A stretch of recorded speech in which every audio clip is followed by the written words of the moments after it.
Alright, so for the materials we're going to need, only 3 things are required. We're going to need just some basic printer paper, very standard stuff. We're going to need obviously some green stuff for sculpting our fur, and then we're going to need some super glue. Alright, now for the tools you're going to need a knife, just an X-Acto knife, and this is just going to be for cutting the paper, very simple. You're also going to need a whole bunch of sculpting tools.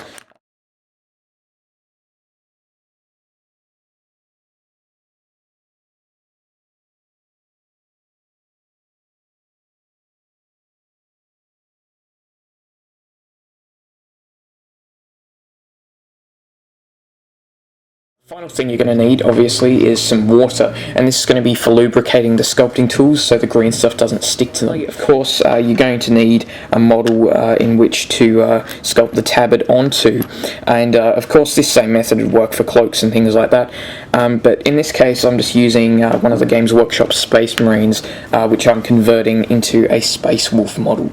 So we're just going to be using the torso here. The first step, what we're going to do is we're going to basically make the rough shape of the tabard we want out of the paper.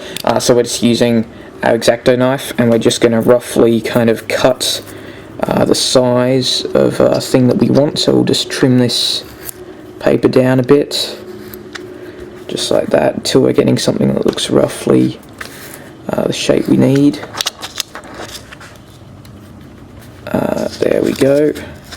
Just rip that out. Perfect. And we'll kind of test fit this to see how that's looking. That's looking pretty good.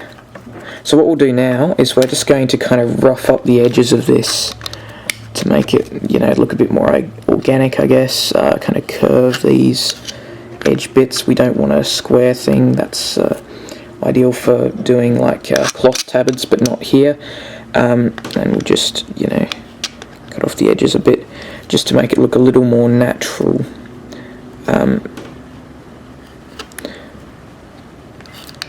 There we go, and we'll have another look at how this fits.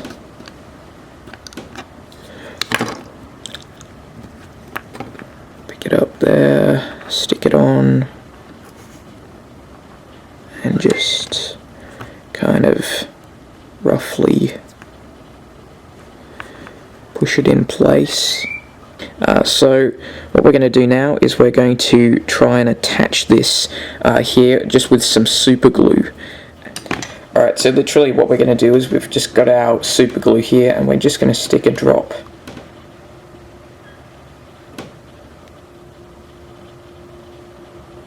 onto the paper, just like that, and we're just going to let it soak in. That's exactly what we're aiming for there.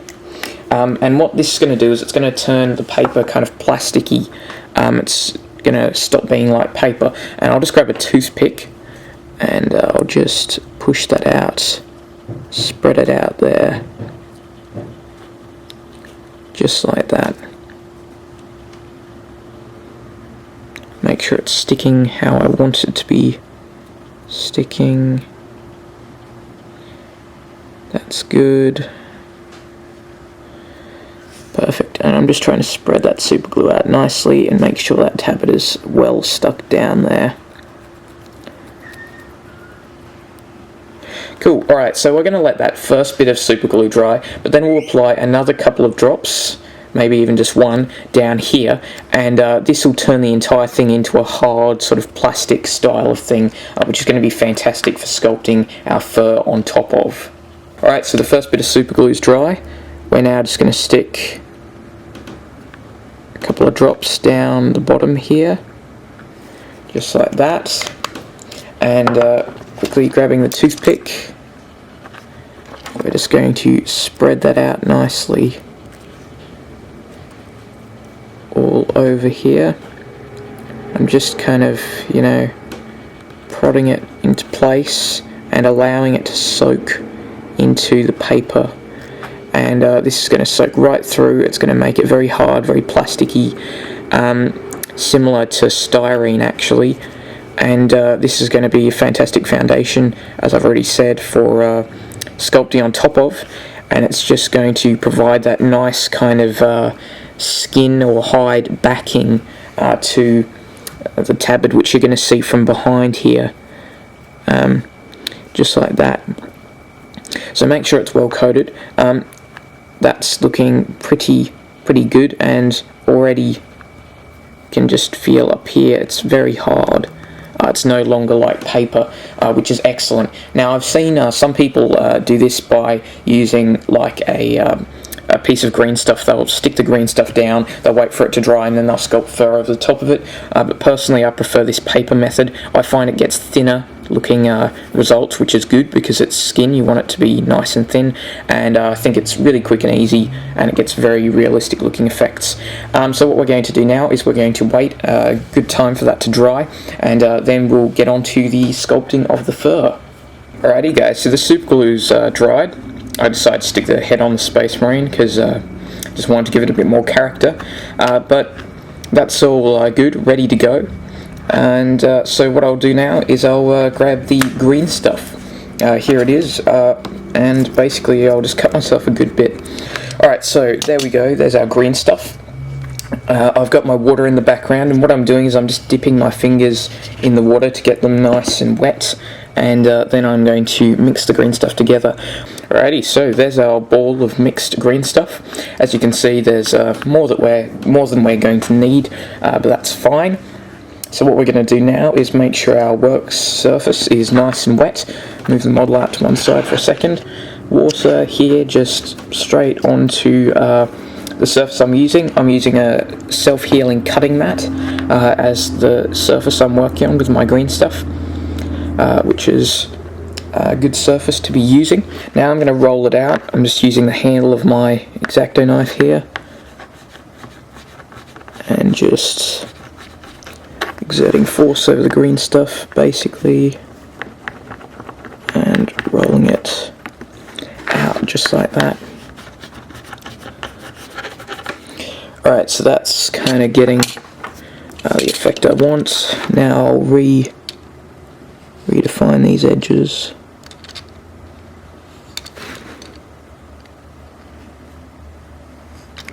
There we go. Get these excess bits out of the way. Just kind of smooth out that bit there. Perfect. So that's pretty much the size we want. And because we use plenty of water, that'll come up nice and easily, which is great. Then I'll use my clay shaper, the rubber tipped sculpting tool, just to put that in place here.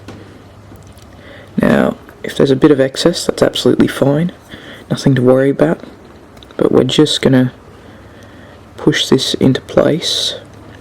So what I'm going to do now is I'm going to quickly show you a bit of a demonstration on how to sculpt fur, and then we'll go ahead and apply this to the model. Alright, so I've just got a bit of paper here, and I just wanted to show you on paper first the maneuver I'm going to be using for getting the fur texture, which I'm going to be doing. Now it's really very simple. Basically, you start off with your sculpting tool of choice. You push in to the green stuff. You kind of push up almost just a tiny bit, and then you drag down in kind of a squiggly shape, and that's what's going to get the fur texture. And basically you do this in rows all the way along, and that's what we're going to be doing here. Just pushing in, dragging down, dragging down.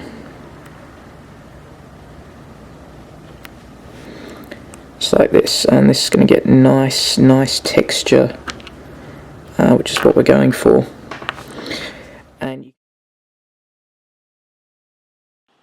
alright, hey guys, basically what happened to this segment of the tutorial was that I had like a massive 40-minute long clip of me like sculpting the fur on this tabard, and I didn't really do very much in the way of good explanations as to how I did the technique. I was kind of just mumbling and rambling throughout the entire thing without actually explaining how to do it properly. So what I've done is I've trimmed it down massively. I've cut out all of the audio and I've just sped it up so you can see what I'm doing, and then I'm dubbing this soundtrack over the top of it so I can kind of do a bit of explaining as to what I'm actually doing in the picture, just because otherwise, you know, it wouldn't have been any good, because I didn't really explain it in great enough detail. So basically, like I said earlier, the technique of sculpting fur is essentially you just push the sculpting tool in and you pull it down in kind of a squiggly fashion, which gets a random looking string of fur. And when you kind of connect this in a long row, you get a whole row of stringy looking fur kind of stuff.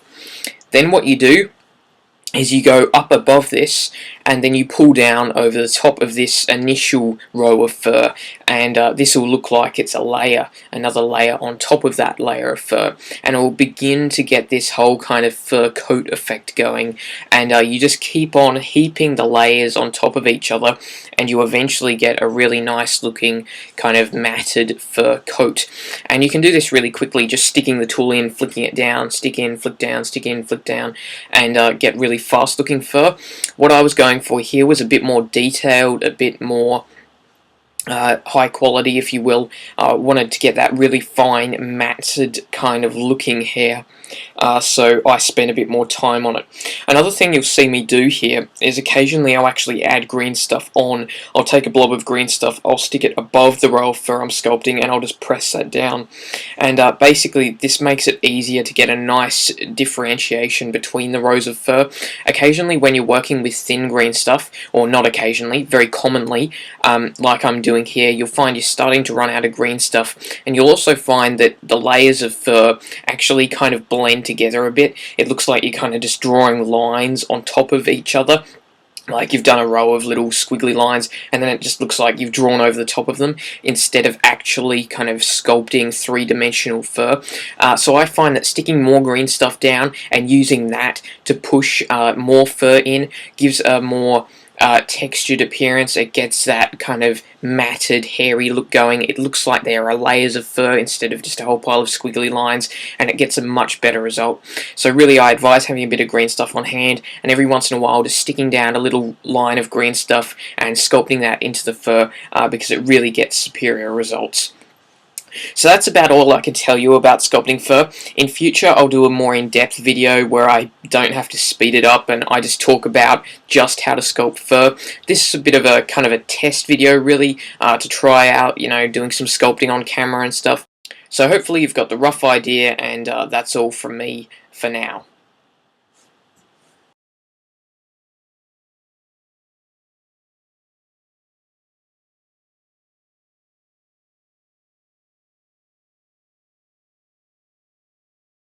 So after, you know, what, 5, 10 maximum, maybe minutes of work, I've got this fur tabard down. Now this is a very fine, kind of shaggy looking fur, if you will. It's not that classic long flowing kind of stuff that you get on some of the Games Workshop Chaos Warriors, but I did want it to look kind of matted and nasty. It's really quite easy, like I said, pretty much pushing in, pulling down to get that streaky kind of look, and then sticking layers of green stuff on top to get the more layered kind of appearance. Now that's just one method of doing it. It's a pretty brushed over tutorial. I haven't really gone really in depth in the sculpting, just because I really wanted to show you more the method I take instead of, you know, how to sculpt fur, which will be another video I'll do in the future. But, you know, that's pretty much it. You can see we've got the paper on the back there, which will be painted a different, lighter colour. What I'll probably do is I'll drag some of this fur down just a tiny bit more, just to cover up that paper backing just a little bit more. But that's the basic idea, guys. Really, it's that simple. It's not hard at all. You can get some really nice looking techniques and effects with this in a fairly short amount of time, and it's an easy way of making your models look really great, and converting some of these Space Marines into Space Wolves. It's quick, it's easy, and I hope you enjoyed it. So this is the first tutorial I've done showing how to use green stuff. If you're interested in seeing more tutorials like this, please feel free to leave a comment in the comment section below, and please remember to like and rate the video. And yeah, thanks for watching. I hope you enjoyed it. Remember to subscribe, and I'll see you in a later video.